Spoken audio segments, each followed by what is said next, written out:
Interest in the property market is surging, even though prices across the capital cities has remained largely unchanged. And for more, we are joined by Nerida Conisbee, the Chief Economist of REA Group. Good morning to you. So, Nerida, talk us through the search. It's still surging on realestate.com.au, but the listings are still quite down, aren't they? Yeah, we're just not seeing much change in listing volumes, and at the moment we're really seeing New South Wales and Sydney in particular seeing enormous levels of search, and at the same time New South Wales is seeing the biggest drop in listings. So not surprisingly, Sydney is leading the way in terms of the recovery.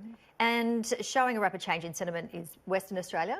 Yeah, WA is really changing. So WA has been really tough for a long time. So if you have a look at pricing in Perth, it is actually down from where it was a decade ago now. So it has been tough, but what seems to be happening in WA is that we are seeing a recovery in buyer activity. We have very few listings, and particularly inner Perth is doing really well. So if you go to places like Subiaco and where else, Shenton Park, they are seeing some pretty good conditions in terms of search activity, and it is translating through to price growth. Beautiful places there. I love Subiaco.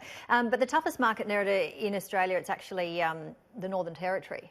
Yeah, there's nothing positive to say about Darwin. I mean, Darwin is really, really tough. Very, very poor rental demand. We have a high vacancy rate. We're not seeing price growth anywhere. We did see a little bit last year. There was quite generous first home buyer grants, and it did lead to a bit of a resurgence in building activity. But overall, Darwin is tough. Sydney's recovering, and Perth is really doing well on an inner suburban level.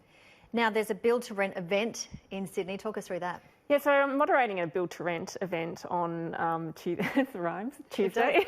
Well done. On Tuesday, and it is an interesting sector. I mean, it is gathering momentum. We've now got around 6,500 build-to-rent units in development approval, which is a lot more than I expected, particularly given it is an emerging sector. So a lot of interest. It is a sector that is attracting a lot of institutional interest. We know a lot of pension funds and superannuation funds do like to invest in it.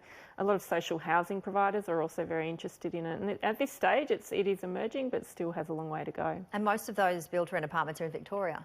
Yeah, most of them are. So a lot of it has to do with the planning system in Victoria. It is a lot more straightforward, but also that the Victorian government does offer concessions on foreign stamp duty if foreign buyers do invest in build-to-rent. So it has made it far more attractive for people to get projects up and running. Okay. And what about buyer leads began to recover in May? Of course, we had the federal election. Is that the catalyst, do you think? Yeah, well and truly. We can see it from leads. So we track leads by looking at people that click through to email inquiry when they're looking on a listing. So it is someone who is highly motivated to look at the property and get more information.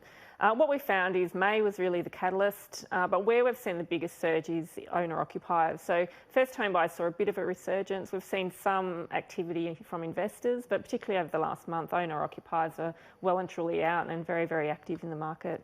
And why do you think speculation is a nightmare for housing market? Yeah, so we have been seeing areas of speculation over the last few years, and I think Sydney was the market that we did see it the most. So when we have a look at what happened in Sydney, we did see a surge in pricing. It did overshoot the most of all markets, and once the Royal Commission was announced, that was really the catalyst for prices to fall back. So prices fell back 13%. It's interesting in Australia, we don't see high levels of speculation much beyond Melbourne and Sydney. People don't tend to speculate in markets like Adelaide, Hobart or even Brisbane, but Melbourne and Sydney we do see a lot of activity that does tend to lead to this surging in prices far more than is probably necessary. Mm-hmm.